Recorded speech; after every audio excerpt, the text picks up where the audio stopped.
I still remember the exact second I realized something had shifted, even though at the time I told myself I was imagining it. It was a Tuesday, raining hard enough that the windows in my kitchen kept fogging up, and my phone wouldn't stop lighting up with messages I wasn't ready to read. Back then, everything in my life felt stable in a way I now realize was probably just naive comfort. My job was steady, my relationship was calm, and my best friend, he was the one constant I thought would never change. We'd known each other for years. Shared apartments, late-night talks, plans that never quite became reality but still felt important. He was the kind of person I trusted without thinking twice. So when he came to me that month, stressed, desperate in a way I had never seen, asking for money to bridge a temporary gap, I didn't hesitate the way I should have. I told myself it was what friends do. I didn't know that was the moment everything started quietly breaking. Looking back, there were small cracks even before the money ever left my account. Things I brushed off because I didn't want to believe anything bad about him. He started showing up late to meetups, then canceling last minute with excuses that sounded just believable enough. Work stress, family issues, phone dead. I accepted all of it because that's what trust looks like when you don't want to question it. He had always been the more chaotic one between us. I was the structured one, the planner. He was the charm, the spontaneity, the person who made life feel less rigid. That balance made us work, or so I thought. When he asked for the money, it wasn't a small amount. It was enough that I paused, just for a second. But then he looked at me like he was ashamed to even ask, and I convinced myself that hesitation meant I was a good friend thinking responsibly, not that I should say no. So I transferred it. And he hugged me like I had saved his life. The first real sign that something was wrong came 2 weeks later, though I didn't understand it at the time. I sent him a message about dinner plans, something simple, and it stayed unread for an entire day. That was unusual. He was always glued to his phone, always replying with something, an emoji, a joke, a voice note. When he finally responded, it was short. Too short. Busy. We'll call later. He didn't call. I told myself he was overwhelmed. That people under stress withdraw. I even defended him to my partner when I mentioned it casually. But inside me, something started to itch. A quiet discomfort I couldn't explain. Then came another odd thing. I saw him online late at night, active, posting on social media, but ignoring my messages completely. It felt small, almost petty to notice, but it stayed with me. I didn't want to believe avoidance could mean anything serious. Not from him.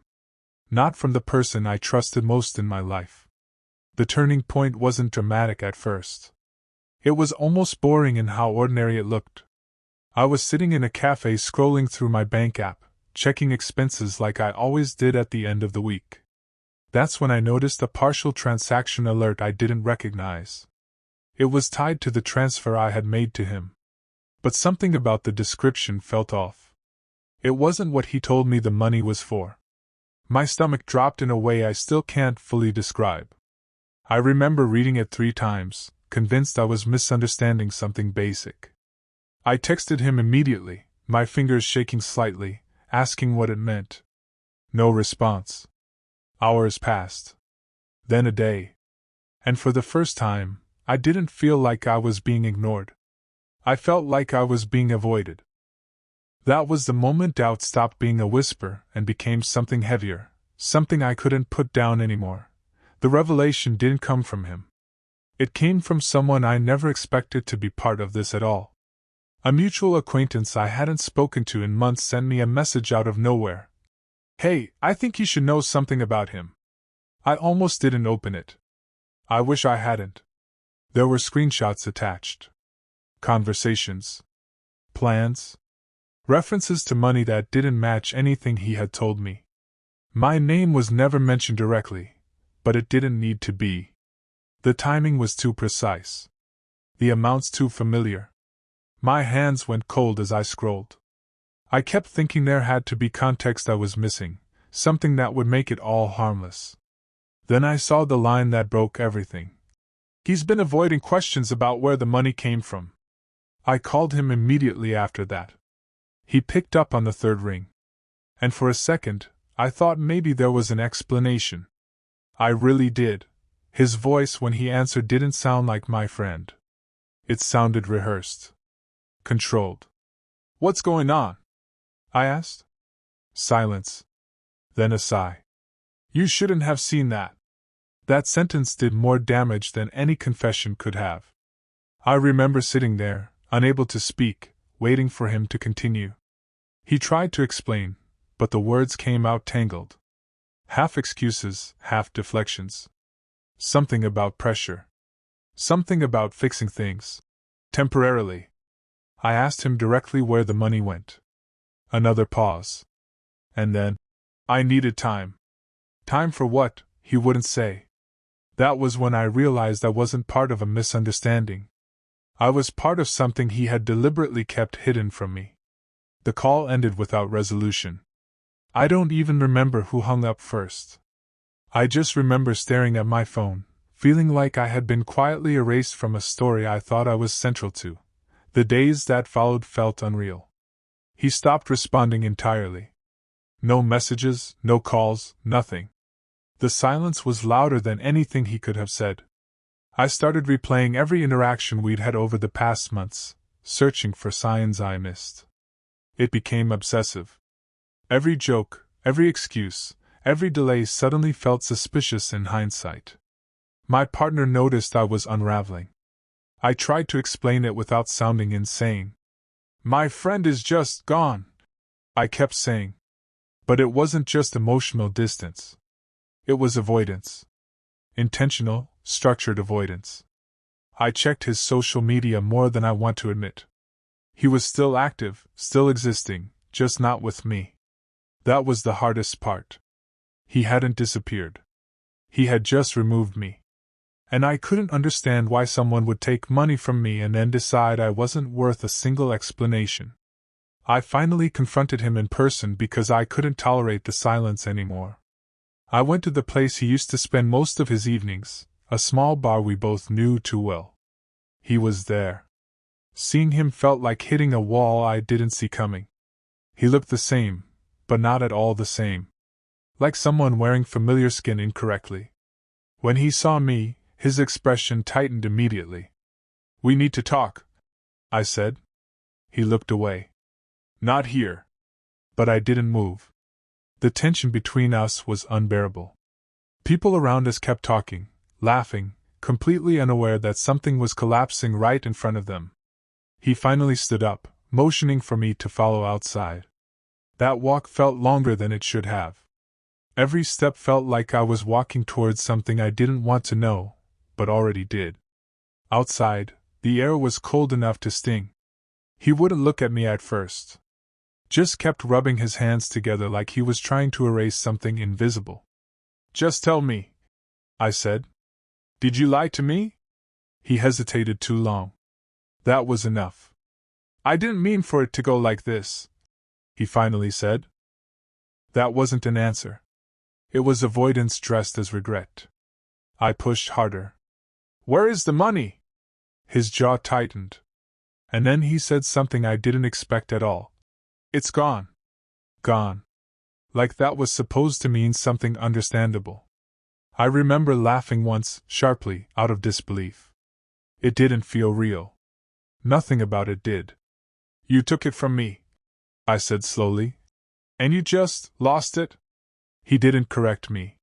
He just stood there, silent, letting the truth settle between us like something toxic. The confrontation didn't end there, but it also didn't resolve anything. He started talking in circles, trying to justify things I couldn't even follow. Debt.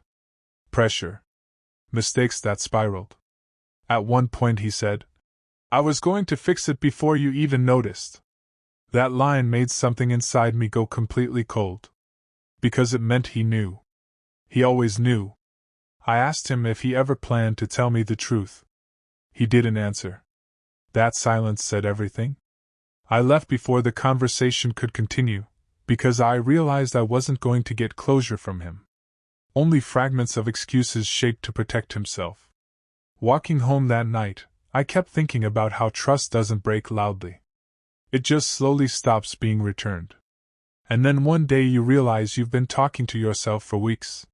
The emotional crash didn't arrive in one clean moment. It came in waves that I didn't know how to prepare for, each one hitting when I thought I was finally steady again.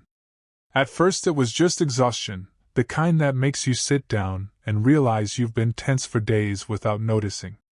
Then came the shame. Not just for what he did, but for how completely I had allowed myself to believe him. I kept replaying everything in my head like I was trying to find a different ending hidden somewhere in the timeline. A moment where I could have asked one more question. A moment where I could have said no. It became obsessive in a way I didn't fully admit to anyone around me. On the surface I was functioning, working, answering messages, pretending to be present, but inside I was stuck in the same loop of, how did I not see it? What made it worse was the silence from him. Silence has a way of turning your imagination against you. When there are no answers, your brain fills the gaps with self-blame. I started convincing myself I was careless, too trusting, too emotionally dependent on people who didn't deserve it. That thought stuck more than anything he actually did. My partner noticed the change in me and tried to pull me back into normal life, but I could feel myself slipping out of reach emotionally. Even when I was physically there, I wasn't fully there. I would nod in conversations without absorbing them, laugh at things I didn't find funny, just to keep the surface intact. At night, I would lie awake thinking about the exact moment trust turned into something that could be exploited. Not because I wanted to punish myself, but because I needed it to make sense. If I could understand it, maybe it would hurt less. But it never did. Eventually, the absence became its own kind of answer. No messages. No explanations. Just a clean disappearance from my direct life, as if I had been quietly removed from a system he no longer needed access to. That realization hurt in a very specific way, because it made everything feel transactional in hindsight. I heard bits and pieces through mutual connections. Nothing concrete, just fragments. He had left the city for a while. Maybe to clear his head. Maybe to escape consequences, maybe both. People spoke about it casually, like it was just another phase in someone's life. But for me, it wasn't a phase. It was something that had permanently altered how I saw trust. What surprised me most was how quickly the world moved on around it. For everyone else, it was a story that faded. For me, it stayed active in my mind every single day. I stopped bringing it up in conversations because I got tired of trying to explain why it wasn't just money. It wasn't about the amount anymore. It was about the fact that someone who had been part of my inner world had used that access in a way I couldn't undo. That kind of violation doesn't sit in the same category as normal mistakes. It changes how you interpret every past interaction you thought was safe. I began withdrawing from shared social circles. Not dramatically, not in a confrontation-filled way, but slowly. Declining invitations. Delaying replies. Creating distance where there used to be ease. It wasn't that I hated anyone. It was that being around people who still casually mentioned him felt like reopening something that hadn't healed enough to be touched. Time passed, but not in a clean linear way.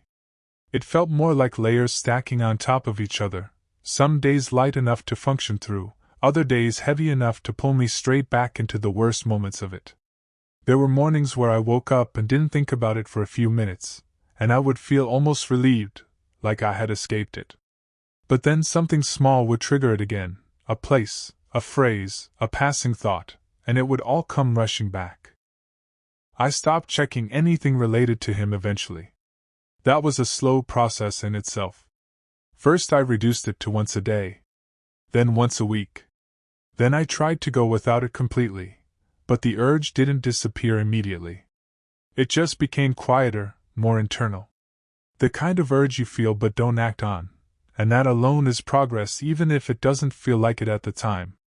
What lingered most wasn't anger anymore. It was a strange mixture of grief and disbelief. I wasn't just mourning what happened. I was mourning the version of reality I had been living in before it happened. In that version, I had good judgment. In that version, I understood the people closest to me. In that version, trust wasn't something that could be quietly weaponized. I started noticing how differently I approached people after that. I became slower to open up, more observant, less emotionally immediate. Part of me hated that change because it felt like losing something essential in myself. But another part of me understood it as adaptation.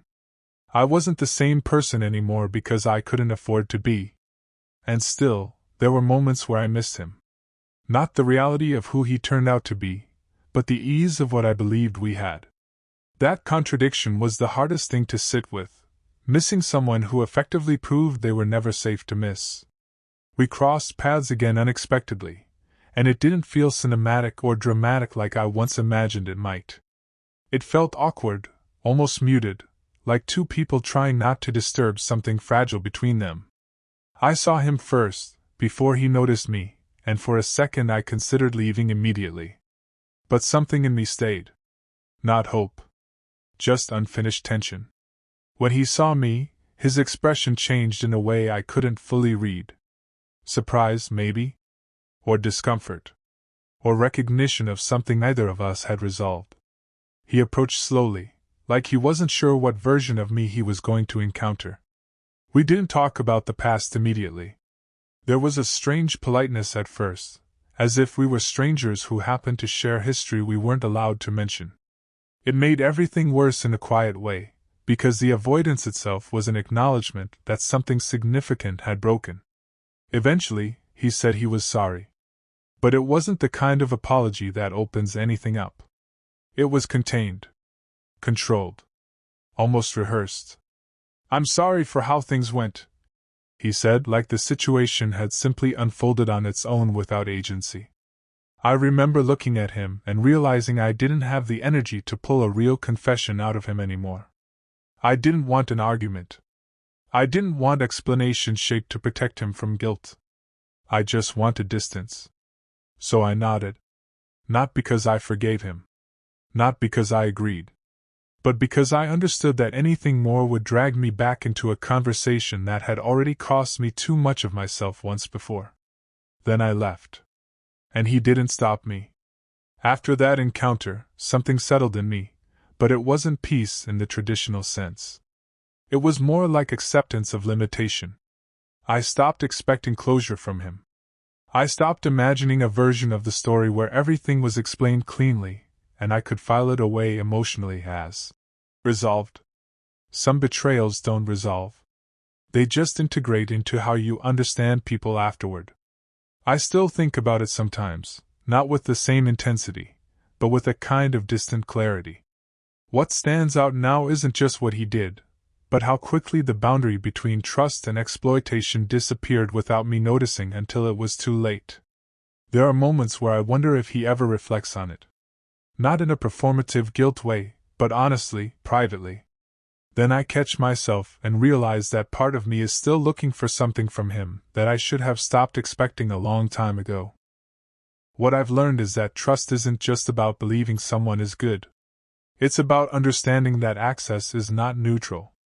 Once someone has it, they can either protect it or break it, and you don't always get to know which one you're dealing with until after it matters most. And even now, years later, there are days where I still feel the echo of that lesson more than I feel the loss of the friendship itself.